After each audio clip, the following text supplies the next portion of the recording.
So it's Susan Short with FBTV, and we have a very special guest today. We have none other than Freekbass in the house.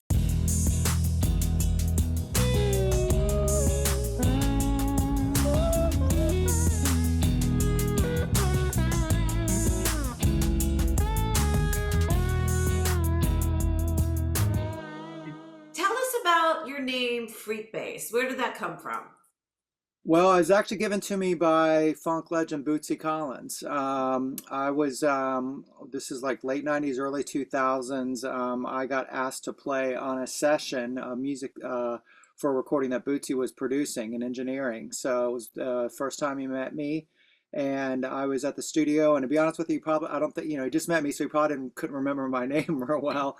And I was plugging my bass. He was engineering and producing, and I was plugging my bass through all these weird effects and everything, and he's like, man, you got that freaky bass thing going on. And as the day went on, just Uh-huh. for to shorten everything, he's like, hey freak bass. And then a couple weeks later, I got a message from him.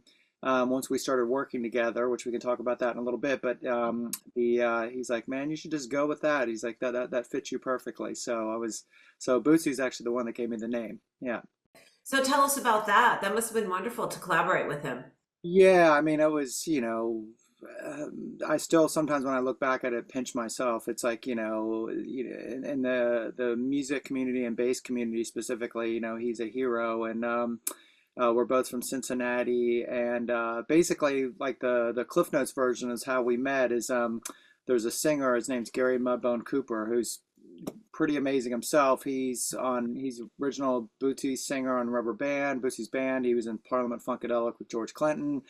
Gary had his own band called Sly Fox, and they actually had a big hit called "Let's Go All the Way," a big pop music hit. It was like a #1 hit. So Uh-huh. he like probably right when I was started getting my name out around the Cincinnati area as being a bass player. Um, he reached out and he was doing some demos for Sly Fox. He was going to reunite that band. And so I didn't even know anything about any of the funk stuff or Bootsy stuff or any of that stuff. And so he had me over to his house and we started doing demo stuff. And then he always had these videos on. I'm like, it would be like George Clinton from, the mothership landing and Bootsy's on. And I'm like, wait a minute, dude, that's you. He didn't even like bring it up. He's like, that's you. And he's like, oh yeah, yeah, this is another thing I did. So, segueing into TikTok, you do TikTok live 6 nights a week at 10 p.m. Central, correct? Or Eastern? Well, I'm doing, it is 6 nights a week. I'm Sunday through Friday, 9 p.m. So I think that would be 8 p.m. Central. So 9 p.m. Eastern time and Okay. 11. I'm doing 2 shows nightly. I started separating into 2 different shows. It seems to work a lot better. Oh, Almost, really? Okay. almost kind of like Liberace Vegas style, Uh-huh. like 2 shows a night or Elvis or whatever. Uh-huh.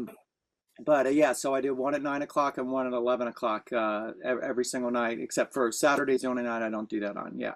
And Saturday night, you're probably out doing gigs and things like that, right? Gigs and or I'm a fanatical soccer fan, and Okay. Saturday is soccer day, and so I'm usually at the if they're in town, I'm at the FC Cincinnati soccer thing. I've become this. I played soccer up until I was a teenager, up until I started playing music, and we have a really incredible team here in Cincinnati.